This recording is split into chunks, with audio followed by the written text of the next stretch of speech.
এখানে রঘু ডাকাত দাঁড়িয়ে আছে আর ওকে মারার জন্য ইংরেজের চেলাচামুন্ডারা বন্দুক নিয়ে ছুটে আসছে। কিন্তু দেখুন সবার হাতেই বন্দুক আছে। আরে ভাই তোদের হাতে বন্দুক আছে এখন এক জায়গায় দাঁড়িয়ে দাঁড়িয়ে গুলি কর না, ছুটে যাওয়ার কি আছে। कैसे कैसे लोग रहते हैं यार यहाँ पर। এখানে গুঞ্জা আর সৌদামিনী একে অপরের ঘাড়ের ওপর পড়লো, কিন্তু এই সিনটাই যখন আমরা অন্য অ্যাঙ্গেল থেকে দেখি দেখুন ওরা দুজনে কত দূরে দূরে শুয়ে আছে। কিন্তু আবার যখন ক্যামেরা অ্যাঙ্গেল চেঞ্জ হয় ওরা দুজনে পাশাপাশি চলে আসে। আরে ভাই তোরা একসঙ্গেই থাক না, কে বারণ করেছে। কথা কি ক্লিয়ার না ভেজাল আছে? এ আবার কেমন ট্রান্সিশন দেখলাম রে ভাই, রঘু ডাকাতের বগল থেকে আরেকটা রঘু ডাকাত উঠছে, আবার ওর বগলেই মিলিয়ে গেল। আরে কে আছেন, এই ভিডিও এডিটরকে কেউ নোবেল ছুঁড়ে মারুন। কে ঠিক বললাম? রঘু ডাকাতের হাতে যে খাঁড়াটা ছিল দেখুন ওতে কোনো আগুন জ্বলছে না। আপনাদের আরেকটু ভালো করে দেখিয়ে দিই, দেখুন ওতে কোনো আগুন লেগে নেই। কিন্তু ডানকান সাহেব যখন ওকে গুলি চালায় আর ও ম্যাট্রিক্সের মতো গুলিটাকে ডজ করে নেয়, তখন দেখুন ওর হাতের খানাটায় অটোমেটিক আগুন জ্বলে গেল। কি করে এটা সম্ভব হলো কেউ তো বলুন। বলেন কি? এখানে আমরা দেখি অহিন্দ্র বর্মন দুর্লভ রায়ের গাল টিপছে কুচু কুচু। কিন্তু দুর্লভ রায় যখন চাকু বের করে আর ক্যামেরা অ্যাঙ্গেল চেঞ্জ হয় দেখুন ওর গাল থেকে সেই হাতটা তো গায়েব হয়ে গেছে।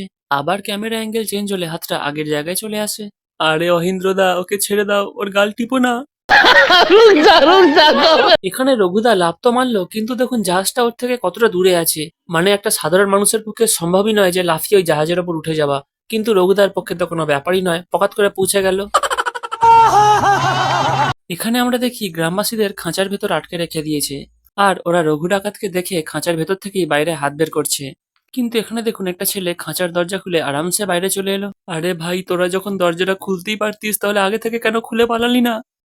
বলো না, আরে টেনশনে রাখছো কেন? রঘু ডাকাত সিনেমাটায় সবার অ্যাক্টিং যোগ করলেও বাচ্চাটার ধারে কাছে কেউ যেতে পারেনি। দেখুন একটা অত বড় ছেলে খানাটাকে দু হাতে সরাতে পারছে না। খানাটার ওজন কতই বা হবে, 10 কিলোই ধরলাম, তাও ওটা সরাতে পারছে না দু হাত দিয়ে। রঘুও হয়তো মনে মনে বলছে রাগ ভাই তুই প্যান্টটা হেগে ফেলবি। কারেক্ট আছে।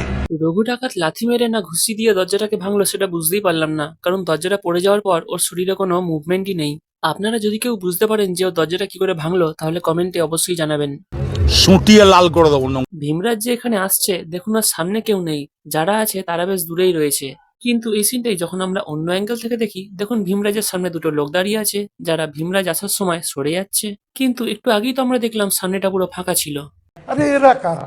রঘুদার বাবাকে এখানে গাছে ঝুলিয়ে মেরে ফেলা হয়। কিছুক্ষণ পর আমরা দেখি রঘুদা ওর বাবার পা ধরে দাঁড়িয়ে আছে, কিন্তু আরো কিছুক্ষণ পর দেখি বডিটা কত উপরে ঝোলানো রয়েছে।